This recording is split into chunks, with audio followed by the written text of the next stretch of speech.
Some brands offer you low finance, or cashback, or servicing. Renault don't do ors.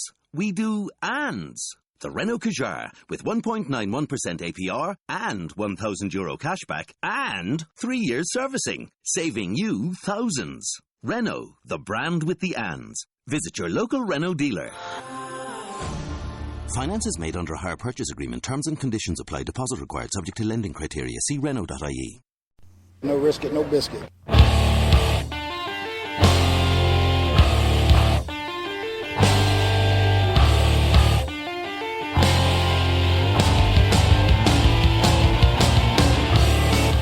Coming from the Arizona desert, presented by SBNation.com. For Arizona Cardinals fans, by Arizona Cardinals fans, with outsider and insiders' perspectives, this is Revenge of the Birds.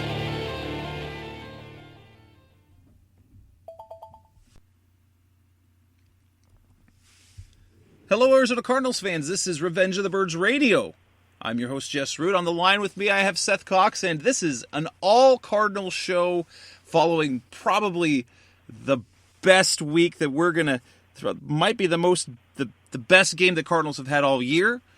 Coming off of a Sunday night football win in Seattle, beating the two-time NFC champion Seahawks 39-32 to take a 3-game lead in the division with 7 games left, improving the Cardinals to 7-2 overall, sending Seattle to 4-5 overall. And combined with the St. Louis Rams loss to the Chicago Bears over the weekend as well, the Cardinals lead everyone in the division by at least 3 games with 7 games left. So basically, we can, barring disaster by the Cardinals, we can probably punch their ticket as the NFC West champs. But this is the All-Cardinals show. We're going to talk about the game. My goodness, and it was one heck of a game. It was a great Sunday night football game. It was exactly what you would want to see. There was drama. The Cardinals came out hot. They gave us a scare, but they rallied and came back. There was dancing. There was pelvic thrusts. And it was a little bit different for us personally as we got to get together. Seth had us over, so my wife and I were over at Seth's house with some other good friends, and it was a blast. And there were some who definitely enjoyed the ambiance and the adult beverages. So it was quite an evening, to say the least, between the company, the game, and then the alcohol that some were consuming. Yes, wouldn't you say? Oh, yeah. And I wasn't one, so I had to write a paper after. Well, I had to start during the game because the game decided to be a 4-hour. Oh my gosh, that was one of the longest games. So let's go ahead and get started. So just goodness, I couldn't believe it. I was so excited. Just the fact that the Cardinals did exactly what they needed to do. It was a statement game. It was on the road.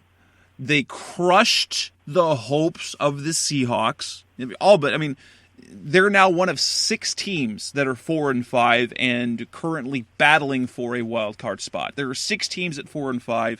Right now, it's the Atlanta Falcons who would hold the number 6, the number 6 seed, the final wild card spot in the NFC at 6-3. And then there is, as I said, a half a dozen 4-5 teams. The Rams and the Seahawks are included. But Arizona came out and did it. They needed to get another. They needed to get a win over Seattle. This was the perfect time to do it because it just said, no, we are better. This is our division to be had. And to do it in a fashion where they took such a commanding lead early on, and then also, and it was, I expected a game like this. This is exactly what I expected. Not necessarily but that sort of game where the Cardinals, who are very good offensively, they pull out early. They get a lead. Seattle, being the talented and tough team that they are, rallying, making it a close game, and then the Cardinals making plays in the fourth to do that. So I don't know if this could, aside from the surprise of the 2008 playoff run, I don't think we've seen a more satisfying win by the Cardinals that I can remember. No, and definitely not in the regular season, because even when you go back through, the Warner years, there were miserable losses more than maybe season-defining win. I think at this point it's clearly a season-defining win, but obviously the season's not over, so we'll find out how defining it actually is at the end of the season. But when you go back to the Warner years, there were great games, memorable games, but really, most of them came in the playoffs, right? Atlanta. It was basically every single playoff win, the beating the Falcons, beating basically ruining Jake Delhomme for the rest of his career. Yeah. and then the Eagles win. Yeah, those, and then they have the historic game the next year when they beat out Green Bay in the playoffs. But that there was a different time because those were all postseason games. So those had they were obviously clearly more important in the grand scheme of things because it was win or go home. Whereas this was, if you lose, you're going to be disappointed because, and you and I have talked about it off the air, but I don't think we've ever definitively said it on the air, but we both truly believe that this team was better than Seattle. And yes, I think even though Seattle is not as good offensively as they have been in the past, their defense is still very talented. We saw that during the game. And so what ends up happening is you finally, as a team, have kind of gotten over that speed bump. And now, like you said, barring one of the biggest collapses. Barring where we have to rely on Matt Barkley like we had to rely on Ryan Lindley a year ago. But no, if this doesn't turn into a Matt Barkley year, the Cardinals are on and really we should change the expectation. Now we should be looking at as fans at this Cardinals team as number one, number two is fighting for a bye and whether they will be home field or not. Now, the 2-game lead that Carolina currently has over them will be, that's going to be hard to overcome. But because Carolina schedule is awful. Oh, I know, and but you think about it. If you had to pick at the beginning of the season, hey, in the NFC Championship game, if we're going to put the fiction, you're going to play it in Carolina. I don't think there was a single soul who would say, nah, I don't like that. No, that's exactly what you said. Yeah, totally. Because Green Bay at Lambeau in January, as bad as they've looked recently, that's not a team you want to play then because they've done it there. This Aaron Rodgers, he's a superstar. And as great as Cam Newton is, as much of a star as he is, it still kind of looks like what the Cardinals were a year ago, where it's just sort of like, I don't know how they're doing it, but they're doing it.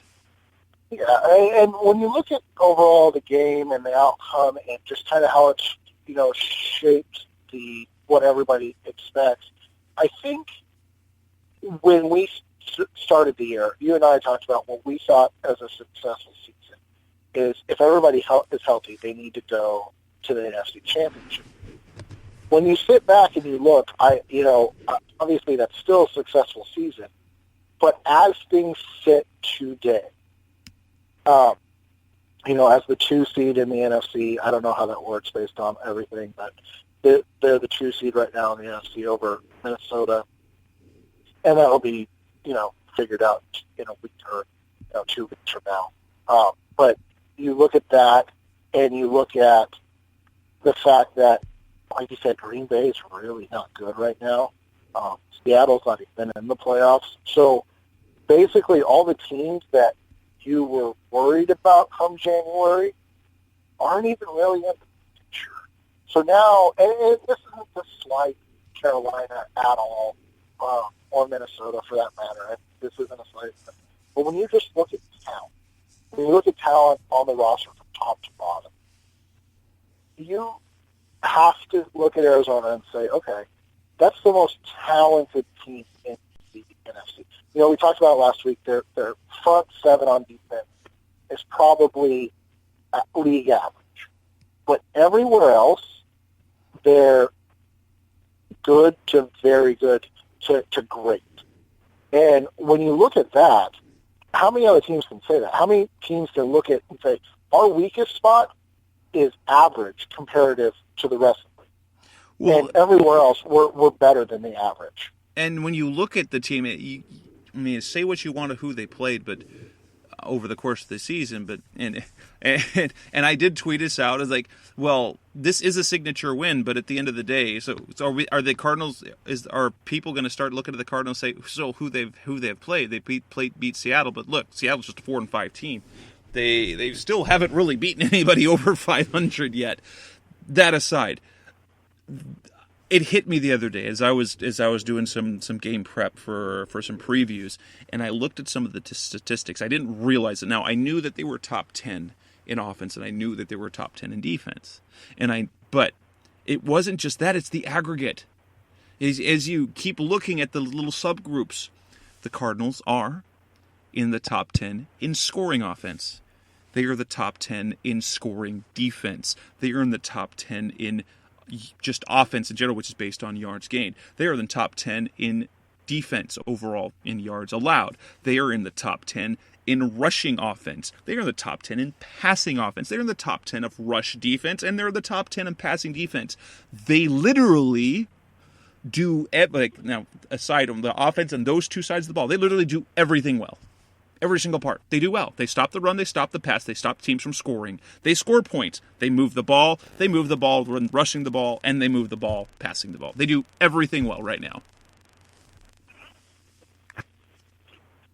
Yeah, and I one of the things that we talked about before the show, but is so important. They this was the first time when they got down that they didn't stop running the football. Bruce just said, you know what, I'm not, and I think that's growth as a play caller and as a coach from the losses, at home against St. Louis and in Pittsburgh, that instead of getting, oh crap, we're behind, let's, Carson, 55 throws, they still ran the ball 33 times in the game. And I think only like 5 or 6 were at the end of the game to try to milk the clock. It wasn't even like they were going, way, way over. So, but even still, it was still pretty unbalanced. It was, it wasn't near that. It was, they dropped back to pass 51 times, and they did what was essentially 30 actual running plays because they had the kneel downs at the end of the game.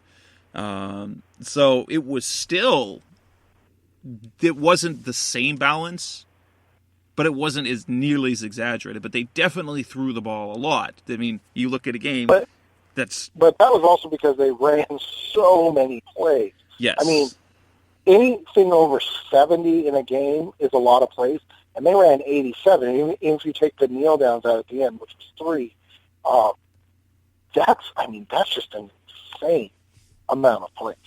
84 plays. That's Chip Kelly. Yes, Chip Kelly territory.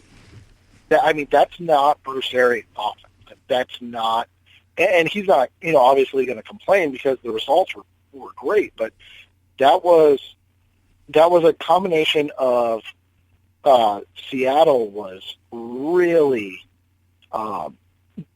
really shaky. They had, I think, we talked about it before, 13 penalties in the game. 14. And 14, yeah. And then they had the turnovers, and they played. And this is a credit to the Cardinals because they forced a lot of that, but they played just dumb football a lot of the time. Just dumb, bad football. And, and I think the Cardinals' ability to do so many things well is part of what caused that. Well, and you look at it, all those penalties, there was some stupid stuff going, but you look at it, the reason why were there those holding penalties? Because the Seattle offensive line is terrible. And it's even so bad as that they're so bad that they're asking Jimmy Graham to play in line and block. He's not good at it. That's the only reason why they're doing it is because their offensive line is just so bad. Yeah, I mean, they can't even use him correctly, like you said, because their offensive line is off. But I thought we saw some of the warts come out as Seattle clawed back into the game and even took the lead for that short amount of time. And obviously those are what we've talked about throughout the year. There's still protection issues, which I was slightly surprised at how bad the protection issues were at times. A couple times we saw it was Chris Johnson not making blocks, but Bobby Massey had bad game. Bad game. Yeah, well, a bad game, but he had two very, very big mental errors, and that's something that Bruce Arians talks about all the time. Physical errors are going to happen, and in any sport you play at any level, you've been told by a coach, I can accept your physical errors, but I cannot accept your mental errors, and that's what happened. Case in point, past 2 seasons, Ted Larson, Paul Fenica. Just you put those names that they started every game basically, and why? They knew their assignments. They got beat a lot. But they got beat because, they weren't physically good enough, whereas you look at the other one, and it was free runner. You can't have free runners at Carson Palmer. No, and Cooper's, not to bag on Cooper again this week, but, he missed a couple, too, coming through the middle. And that's going to happen because I don't know why it's still happening. But, in a game of this magnitude, in that instance, and I talked about it when you were here, I think the play that Jerron Brown made, where he was able to stab that ball on a 3rd and 6 or 7, and Palmer threw it behind him. It was a bad pass because Palmer didn't get his feet set because he was really in a bad spot mentally, where he was just not setting himself, which is expected. Like I said, he got murdered for a lot of the game, and so it ended up being just a huge play in the game, because I think what it did for Palmer too is say, okay, all right, my guys are still out here making plays. I got to settle down. I got to make some plays, because after the back-to-back sack fumbles, it was kind of dark right there for a second. It was a moment of this team is going to fall apart. Yes, and it was something that we have been concerned about with this team. Everybody talks about the Cleveland Browns game. If you lost that game to the Cleveland Browns, they're basically canceled the season. The Cleveland's not a good team. And that's what the difference is. As bad as Seattle is right now, they're still 2 games out of the playoffs. It's not like they're Cleveland, where they're already looking at the draft. And they're already, they're putting Johnny Manziel in to see what he has, to see if he can be the future type thing. They haven't given up on the season. So coming back down from Seattle, in Seattle, where that crowd, turns the defense into a feeding frenzy, and to be able to control the game from, about 10 minutes in the fourth quarter on, that's got to be the best thing that they've done all year. And that comes back to what we started with. That can be a statement game. Look, we as a team are good enough to beat anybody. And no matter the situation, no matter how bad it gets, we're still good enough to put our 11 guys out there and make plays when they matter and turn the game around. And that's, if we're going to start talking about the good, I think that is the greatest good that we've seen progressively over the course of the season. This Cardinals team has looked early on like front runners, like a good front running team, which by the way, that's what the Kurt Warner Cardinals were. Kurt Warner was not a particularly great rally quarterback, but he was good at getting you out, getting you some points, and then leading the team to the win. We saw that early on from the Cardinals this year. But the first game where they saw adversity was St. Louis, and they couldn't handle it. But They were basically 1 or 2 plays from a win, despite multipliers. Then we saw Monday Night Football. We saw progression. They had control of the game that got tight, and then they made a play at the last minute. Then we saw Cleveland, where they turned it on. It was a tale of two halves, and they basically shut Cleveland down and turned it around. Tony Jefferson told me, he said that was the highlight of the season because they were in a bad place, and then they flipped the switch and they turned it around. Those things, I think, what we saw in that Seattle game was the result of the early failure. Maybe even say the failure in Pittsburgh, but then the the almost failure against Baltimore, and then the turnaround in Cleveland. And this team has learned, basically, the narrative that Coach Arians has been giving us over those games. Guess what? It came to pass. It wasn't just coach talk. It was actual. It happened. They learned what they needed to learn, and they had the belief. They saw, oh crap, this is what happened when we don't make plays. When there are plays there and we don't make it, we fell behind. Okay, we made plays when they had to. Clutch moment. They turn it around and take the game away. And now they made plays early. They looked like it was going to die. It was going to fall apart. And then this team, I think, just established themselves in the locker room as, hey, we're winning now. I think whether I'm saying they're not going to win it, they're not going to lose again. They have given themselves the belief in the locker room is that we shouldn't lose again. Right, and this team needed that ability to see that they are, I don't want to say dominant, because we've seen them be dominant, but they're able to come back and win games and beat good teams. And, maybe not only dominant, but tough. And that's the thing. Yeah.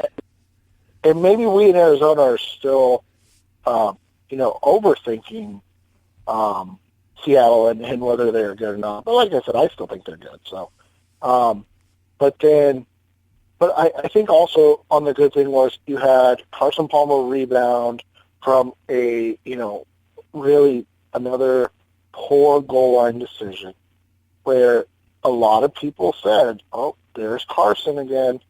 There's old Carson Palmer that nobody wanted. And for the next, because that was the, second drive of the game.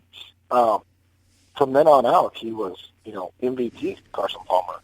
He was. Probably the second, or the top or second or third best quarterback in the NFL this year. So let's talk about the good, specifically good. Okay, we've got the bounce back. Good. Carson Palmer, holy crap.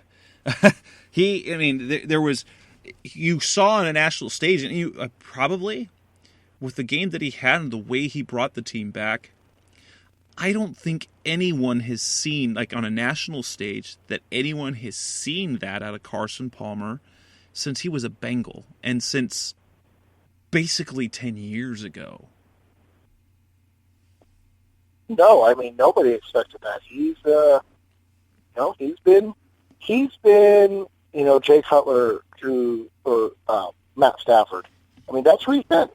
He's a guy that puts up big numbers that, is consistently in that, why doesn't his team win more? Is he somebody that, is it his fault? Is it their fault? What's going on? And that's always been fair. Let's be honest. Dude has never won a playoff game. In Arizona's first year, he threw 22 interceptions. He did. But he's put up nice numbers. They tweeted out today or the other day in the last, 24 games, he's won 20 and thrown 50 touchdowns. He's played extremely well.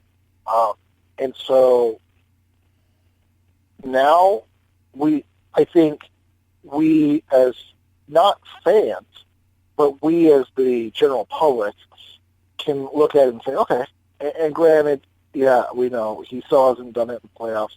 Well, let's see if it happens this year, obviously. But I think we can look at the Cardinals with Carson Palmer and say they have enough around him that, and he's playing at such a high level, that he should be able to take them into that deep playoff run that we've talked about.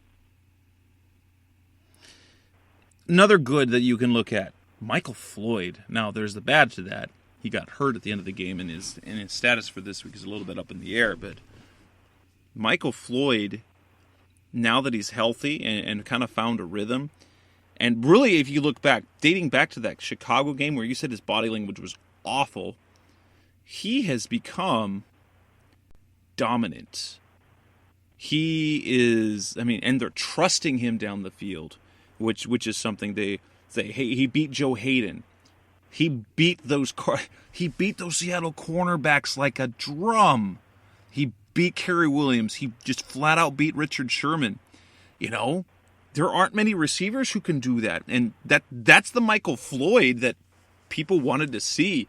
A passionate, tough, hard-working, good routes on Michael Floyd, and it just seems, he was about to turn the corner. Consistently we would come back, whether it's a lingering injury or here it is. It's the hamstring again. He's had hamstring issues every single year he's been in the league. But my goodness, Michael Floyd was a force, and he wasn't. They weren't afraid of anyone on that Seattle defense. No, and I think what it is that you have your number one receiver still in Larry Fitzgerald. And what has happened is you now have the ability to get big plays out of either Michael Floyd or John Brown. John Brown started the year as the big play guy, and he really, kind of peaked in that Pittsburgh game, and then he's had some injury issues since then. But then what happened? Not a problem. Who steps in? Michael Floyd. He's filling the John Brown role, but it's not even the John Brown role. It's just that we need somebody that can make plays down the field, because we have Larry Fitzgerald. We have, the Arizona Cardinals have Larry Fitzgerald, where all he's going to do is he's going to make the big catches. He's the one that you're going to go to on 3rd down 6, when you need to go 6 yards. He's not the guy you're going to go to on 1st and 10 when you're going to take a shot down the field. No. And that's okay. Yes, that's okay. He doesn't beat one-on-one coverage anymore unless it's a linebacker.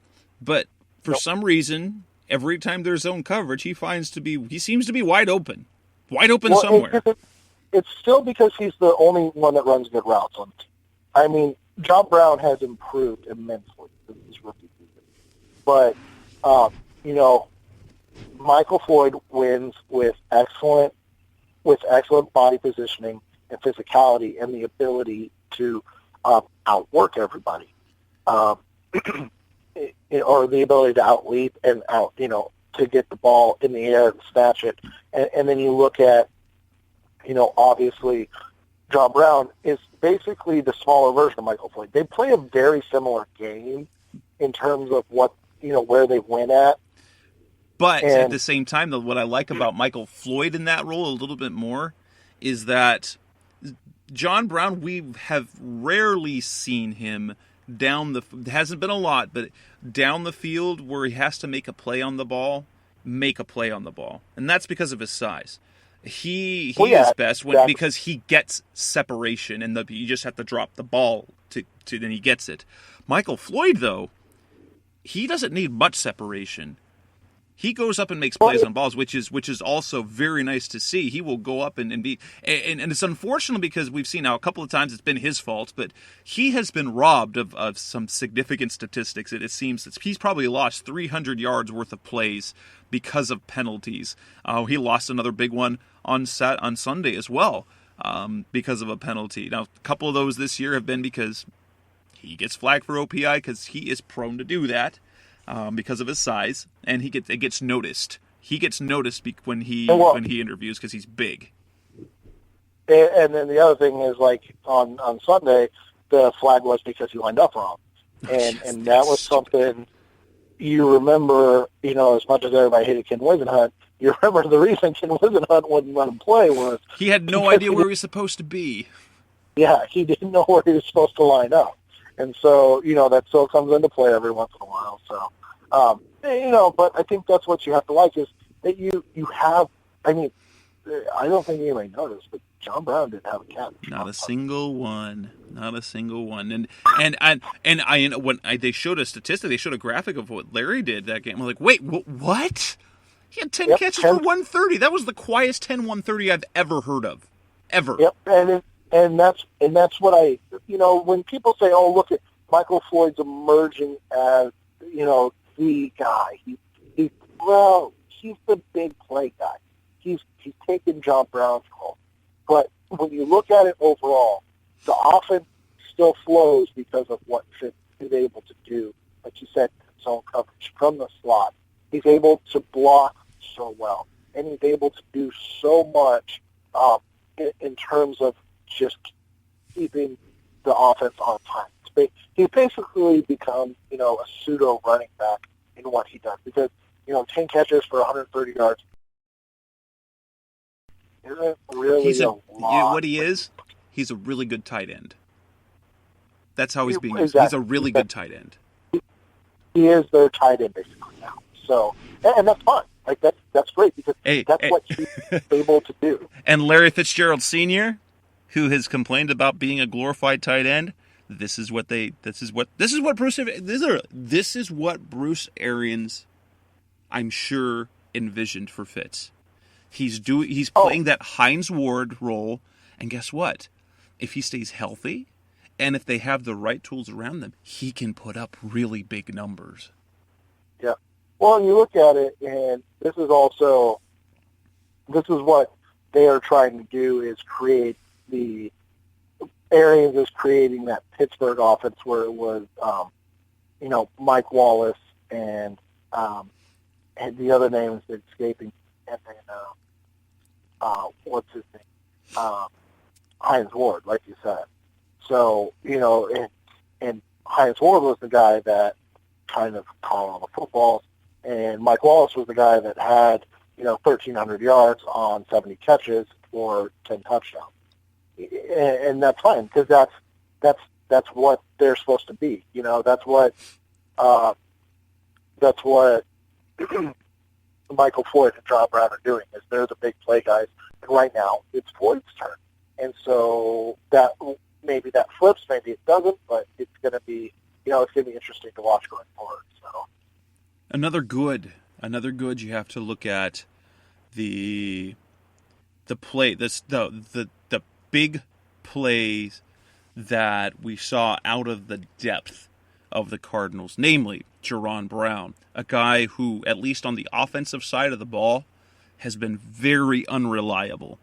You point back to last year, that drop in the end zone kind of turned the tide, kind of really changed things for the Cardinals in Seattle a year ago. Jerron Brown, out there only for 17 plays, and only out there pretty much because Michael Floyd left the game with a hamstring injury. And his 3 catches, every single one of them was absolutely crucial. Now, we can all question the fact, what was Carson Palmer doing, trying to get the ball down the field on one throw to Jerron Brown and recovered by Richard Sherman. But Jerron Brown made perhaps one of the game-saving plays when Sherman tipped that ball, which easily could have turned into an interception. Jerron snatches it out of the air. The third down play, which they badly needed that first down, and he goes back and reaches out and makes that amazing grab. Jerron stepping up was huge because we know he does things on special teams. He's very good on special teams. But what he hasn't shown anything is any sort of consistency on the football field as terms of receiver, and we got it. Yeah, and like you said, Jerron was huge. Another guy that I thought was huge in the game, and the guy that we talk about every week, especially when the lights come on, is obviously Tyrann Mathieu. Obviously, the bad dropped interception. Oh my gosh! And he's going to be the first one to complain about it. But the dropped interception hurt.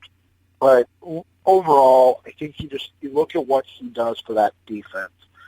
The way he's able to flip between corner, play, safety, blitz, drop into zone coverage, and then he manned up on Jimmy Graham as well. So he does so much for that defense, and now he's able to. He's in a comfort state in a role where he really can't be used incorrectly because he's just so dominant everywhere he goes. I thought he was just dominant in the game, and that was a big boost for the Cardinals defensively, because I think he really came out and helped clean up some of the issues they were having at times. Here's another quiet but very important good. Drew Butler punted a heck of a game. Granted, it was only 3 punts, but there were no Drew Butler punts. if you know guys know what I'm talking about. He had a very good game. He was reliable. And people don't know this probably, but they kept the ball out of the hands of Tyler Lockett, who is probably right now the most dynamic return man in the NFL. So that was huge for him to be able to do that. And I think overall you have to be impressed with the entire special teams unit, because they were able to kind of put it all together and keep a very solid Seattle special teams in check, while also continuing to, keep the Cardinals in good field position the entire game. And then I think the one last really good we can point to was, you were calling for this play, what was it, 3 or 4 times previous, but the speed draw that they ran to Andre Ellington, which put the game away with that touchdown. Great work by Andre staying in bounds, great work making the guy miss, and great play call. And it makes you say, and you were rather prescient with saying, the speed draw has been there, the speed draws. And Seth, I can attest to this. Seth said it several times in the same drive. They should go for that play. Right, and one of the things is when you're getting killed with blitzes, especially blitzes up the middle, something like that where you create a lane and, you show pass and the blitz comes and you're able to get a quick handoff in and really just beat the defense that way. And it worked so well, and that was one of the things that I talked about with Arians, that his creativity and his willingness to change is that, that's not something we've seen this year. And clearly he saw that they were bringing pressure, and they knew that they had to bring pressure because, that's when Carson tends to struggle, is if he has pressure at his feet. So let's bring pressure, and they brought it, and they ended up finding a way to beat it finally after 2 sacks and 2 fumbles, and it ended up being okay because that big play basically put the game away. Yeah, there was a shot kind of at the end type of thing, but it was basically a shot in the dark. Basically, it was a shot, but it was a shot in the dark. They really didn't have any hope unless. And I joked about it. It's like, wait, Brandon Bostic? No, good, he's not active. So there was no way to ruin it. There was no way to pull a Green Bay there at the end like they did in the playoffs and just ruin that. Now, Patrick Peterson. Now, granted, they don't have any big-time receivers. Patrick Peterson was completely ignored. Russell Wilson threw 1 pass in his direction, and it was incomplete. It just goes continue to see. Teams really have no desire to throw at him, though, right now, either. Partially because Gerard is, I don't know if he's hurt or if something's going on with him, but he has struggled lately. I think he gave up like 130 or something crazy like that. And a lot of it was on one play. Yes. Well, but, and that's we'll turn to the bad. They gave up some big plays. They did. They gave us some big plays. Paul Richardson had the 40-yard catch. Jimmy Graham had a 30-yarder. Doug Baldwin had a 33-yarder. I mean, Doug Baldwin went 7 for 134. That's a lot of that's a lot of yards, and a lot of those came against Gerard. Some of those he did get beat, but I mean, you can't really, as a number 2 corner, you can't get much better than what you've got in Gerard. And he did come back from the injury, so I wonder if he's not 100%. But he gives you more pluses usually than he does negative plays. You saw a couple of the positive plays where he knocked the ball out. He just leveled a guy, receiver, and knocked the ball away. But that was definitely one of the things, because they gave up some big plays defensively, which kept them sort of in the game. Oh yeah, I mean that the two concerns I think you have coming out of that game are the obviously blunders of the offensive line. Hopefully, because a lot of it was mental, they can be coached up and fixed. And then obviously the fact that they're still really not getting to the quarterback. Yeah, they had some pressures, but a lot of those pressures just turned into plays that Russell Wilson made. And then you have, kind of, like you said, those big, quote-unquote, big plays that Seattle made that really kept them in the game more than they should have been. Because before all of the turnovers and all the other stuff by the Cardinals, you remember what happened was Seattle came back by taking the ball down the field and scoring almost to end the half. The Cardinals, I think, got a field goal to end the half, and then getting the ball back and going down and scoring again. So that was what kind of put Seattle back on track, and then the turnovers happened where Seattle was able to take the lead. But before that, it was more of the fact that Seattle was able just to continue to move the ball and make big plays, and then kind of put Arizona on their heels and not really get any pressure, and that's kind of where I thought some of the bad was. And it's again, it's nitpicking because it was such a big win and it was such a good win, but I think you just have to look at it and say, okay, this is where things could have gone sour. The offensive line play and then the big plays on defense. It's not about getting out on third downs. Seattle was only 1 for 8 on third down. So Arizona did a great job of that. Where they struggled was stopping the big play of Seattle. A lot of that is Russell Wilson. But I think a lot of it had to do with just a flat inability to get to the quarterback and stop the big play from happening before it started. And then there was the scary moment early in the I think 9 minutes left in the first half, and Mike Upati goes to the ground, and they bring out an ambulance and they strap him onto a gurney, and they cart him. They take him off on an ambulance. That was a scary moment, and it's one of those moments where you're like, wait, no, we can't do that. And it was challenging after that, because then you've got Earl Watford, who hasn't played guard all year, playing at left guard. I wonder if, and luckily he was okay, and it doesn't look like he will probably miss a game this week. He's been cleared to practice, according to Bruce Arians on Sirius XM NFL radio on Tuesday.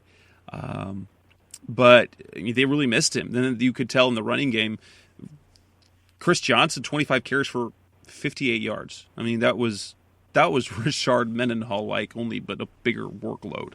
But the offensive line, you can't. What happened there just can't happen. It's one thing because Seattle has a very, very talented front. They can get after the passer.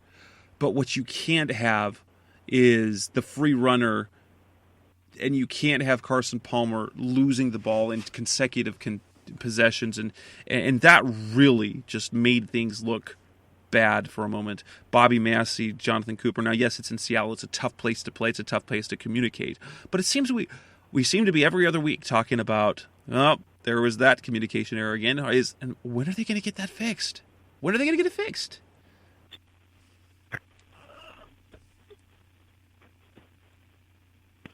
don't know if that's something that is fixed this year, simply because a lot of, outside of Dallas, I'm trying to think, so I might be something. So if you think about it, let me know. But outside of Dallas, how many teams have,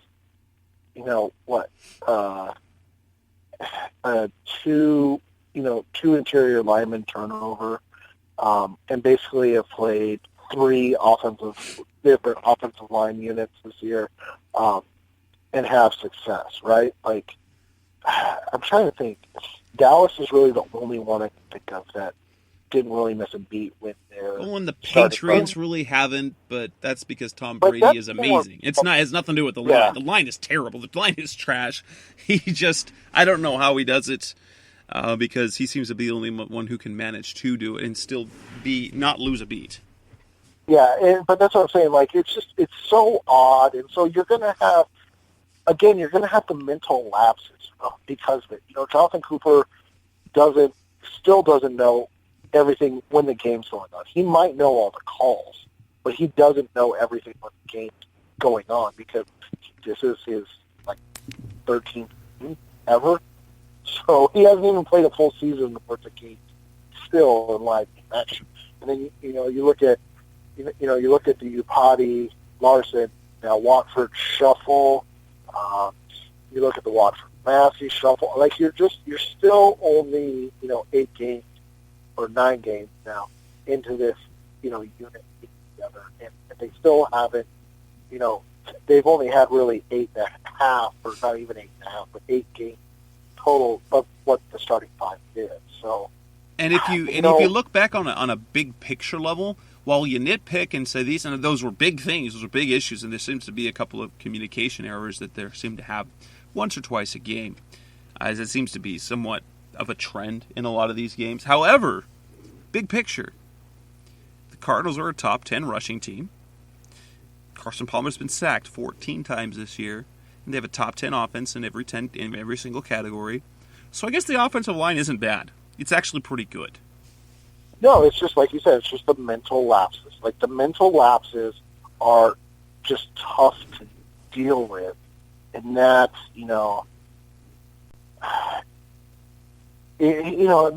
that's the hard part. Like, there's mental lapses that cause issues, and I think all of us still hold our breath when Carson Palmer gets hit. Like, oh no, and especially those hits. Like, those weren't like, oh, got tackled from behind. Those were, oh my, like, is anybody going to be able to get up from that? Like, those were shots he took, and and so I think that's kind of where your concern comes in. For me, Palmer, it's not the big hits. It's the ones where he kind of gets twirled around, like the one where he ended up losing the ball and kicking it up in the air. When the legs start flying around, then you worry because that's when you can't get down right. You get something under you, you get flipped over, and you tear ligaments, and yeah. Yeah, and so that's it's worrisome, but there's not a ton of teams left on the schedule that can exploit them.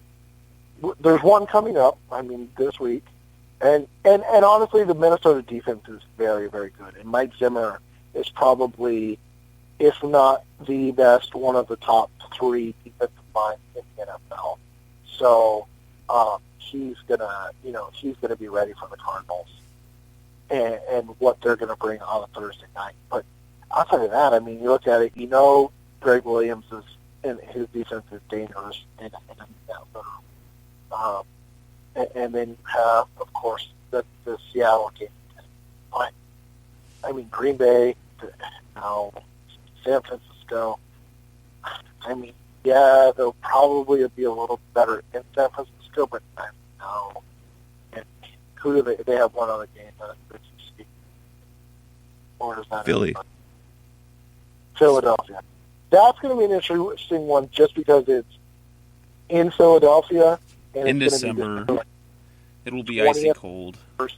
Yeah, so it's going to be freezing, and it's going to be outdoors, obviously. So that'll be an interesting one.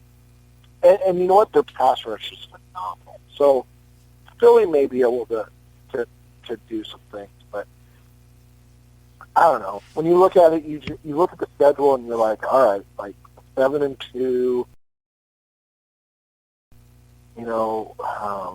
7 games left. But see what 1 week makes a difference?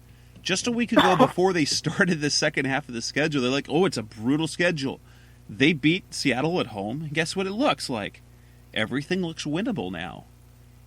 Well, and I think part of that is that Green Bay lost to Detroit at home, and then Cincy lost to Houston at home. Like, both those losses were worse than the Cardinals' worst loss. Not that that matters, is because it's not, there's no playoff rankings or anything like that, but both of those losses are worse than the Cardinals lost to Pittsburgh, in Pittsburgh, with Landry Jones throwing passes.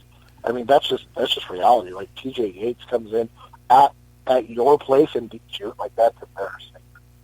And so I think when you look at it overall, you say, okay, there's one team in the NFL that you look at and go, all right, they're clearly the best. And that's, but I think everybody else, and they're beatable. It's not like they're unbeatable. They might go undefeated, but they're definitely beatable.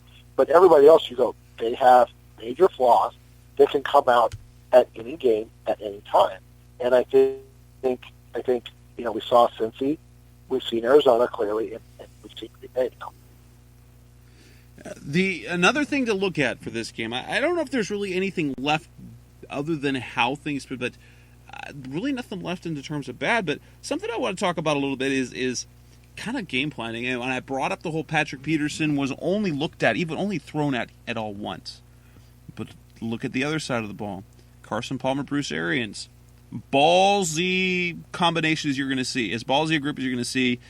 When Joe Hayden was the guy that they were talking about, Bruce Arians said, we don't go away from corners. We'd throw at Deion Sanders if that's what the coverage says. And that Carson Palmer said the same thing. What do? They challenge Richard Sherman. And the numbers for Sherman, he did not have a good game. They threw at him 8 times, 5 catches, 2 penalties, touchdown. Yeah, I mean, they took advantage of Sherman. That's definitely different, right? Like, that's not something you see very often. No, it was really, really good to see that well, one, it just says, hey, we're not afraid of you. We have more talent, and we're going to beat you. So you might make a play, but we're going to make 2. Yeah, and I think part of it is that, like you said, Arians and Palmer are really they're really ballsy, but they're really dumb too. Like, they do make really dumb decisions at times, and that's that's going to happen with guys like them that they get greedy. Like to go they get downfield. Greedy. Yes, they do. They get greedy. But that's what makes that combination so good, because it's the perfect. I mean, if you look at Ben Roethlisberger was kind of the ideal guy. For Carson Palmer is basically as good a quarterback to pair up with Bruce Arians. You could say a younger Peyton Manning with an arm, Ben Roethlisberger, these elite quarterbacks, and now you got Carson Palmer, who has that Brett Favre mentality, but is quieter about it, and just has the guts to go about it. Imagine if Brett Favre had worked with Bruce Arians, just how much better he would have been, because Arians has really resurrected in a way. He's really remade Carson Palmer into the quarterback everyone believed he could be, and Carson Palmer has taken Arians' offense to a level nobody ever has. Well, and part of it is, as you just said, they're both very big in believing in themselves and what they're doing, and that when things go wrong, it's not Bruce Arians, it's not Carson Palmer. They both believe that, and that in a good way and in bad ways too. And we see the bad, we've seen the bad, and we see when bad stuff happens.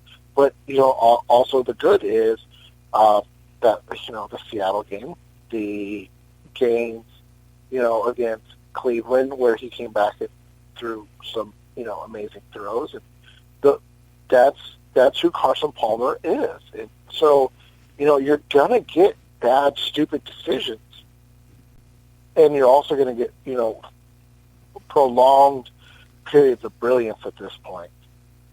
So bottom line, the ceiling for this team, what is it? What is the ceiling for this team? Because if we've seen what they can do, they might not. There might not be a team who could consistently beat them. Especially now, New England's got some chinks in the armor. They lost Edelman, they lost Dion Lewis. Yes, Gronkowski's the thing, but you really look at the teams around the league, who can beat the Cardinals if the Cardinals are playing at somewhere close to the potential. Their ceiling, I think, is they could be the best, most complete team in football. The Bengals look like they could be. The Panthers are, you don't really believe in the Panthers, and I don't want to take it away because the Cardinals were that team last year.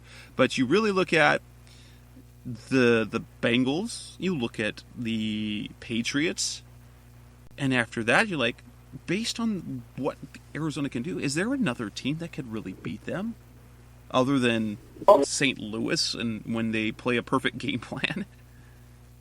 No, and I think a lot of it has to do with the fact that you look at it, I go back to what we talked about. I think that their floor should be the NFC Championship game. And ceilings are tough because that's taking, that's putting a lot of pressure on them, saying, look, if you don't do this, you're not, you fail. But I think the floor that we should expect from this team at this point is an NFC Championship game appearance. As you said, maybe Green Bay gets it all back together, and their mid-season slump was the spot where they slumped, or maybe they don't. When you look at Carolina, maybe they slump at the end of the season and play at playoff. There's a lot to all these teams, and the one thing I'll say about Carolina is this: when you can run the football and play great defense, and they do both of those things extremely well,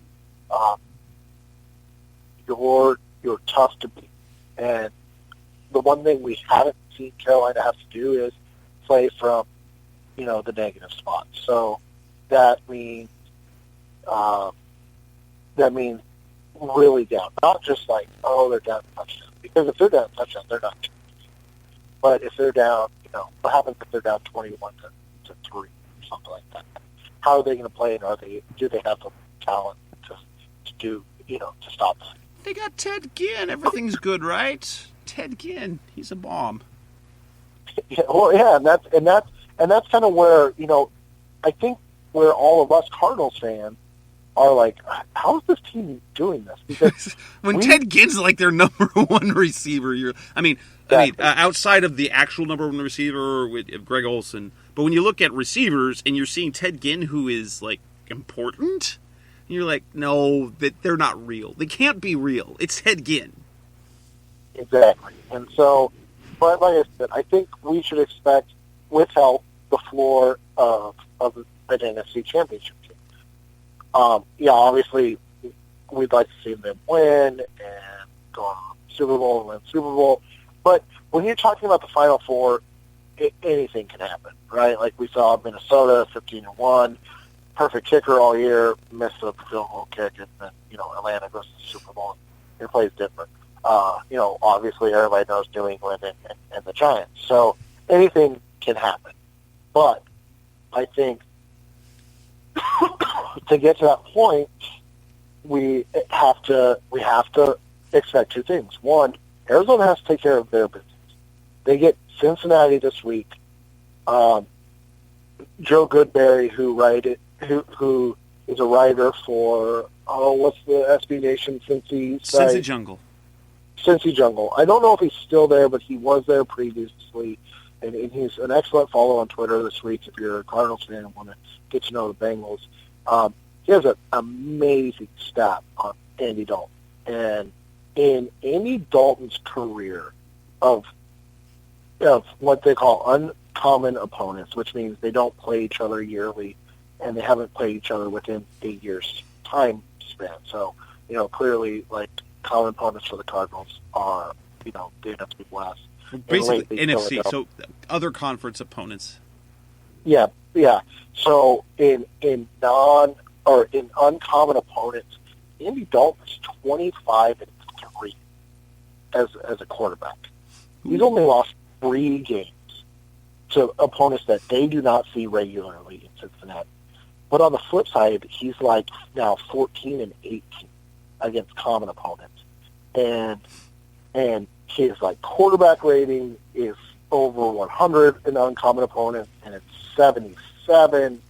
And and it's an astounding stat. That sounds almost exactly like the Cardinals, who have against the AFC, completely obliterated and so it's them. an astounding stat to hear, and then you kind of just go, okay, so the Cardinals.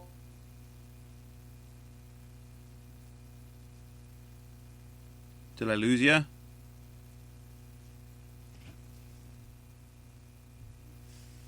You there, Seth?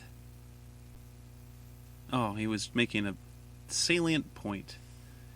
The call has not disconnected, so he will join us in a moment.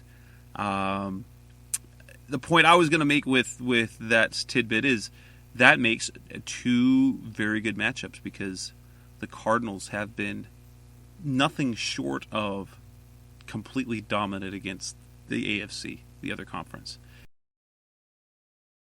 The teams they don't see a whole lot. Bruce Arians, he's completely dismantled the AFC overall. The NFC West, the conference opponents, the division opponents, have been the troublemakers for Arizona, and understandably so.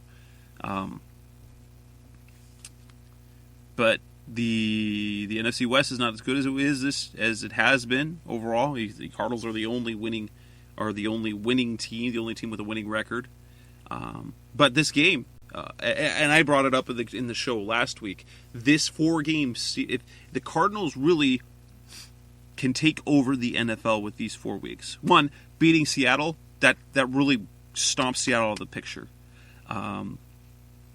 Now, the Rams have kind of taken themselves out of the picture a bit with losing the last couple of weeks, but there's still the potential of them holding a tiebreak over the Cardinals if the Cardinals lose to them in St. Louis.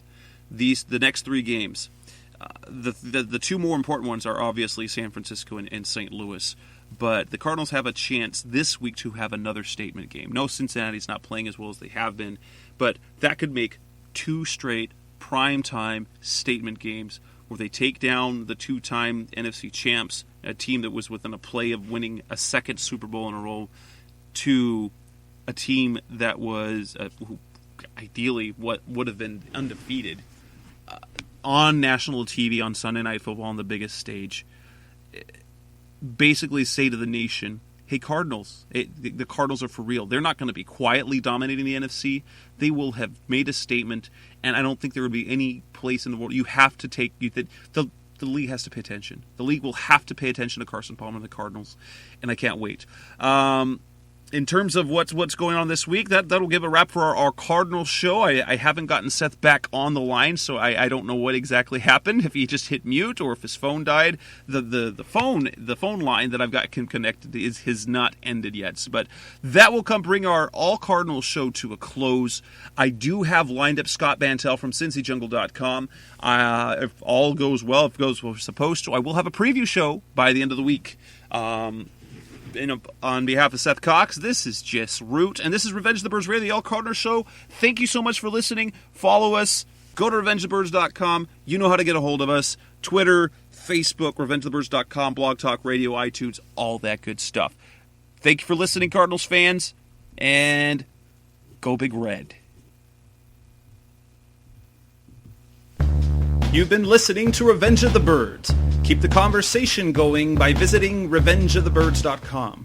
Follow us on Twitter at Revenge of Birds. You can also find us on iTunes at facebook.com/Revenge of the Birds.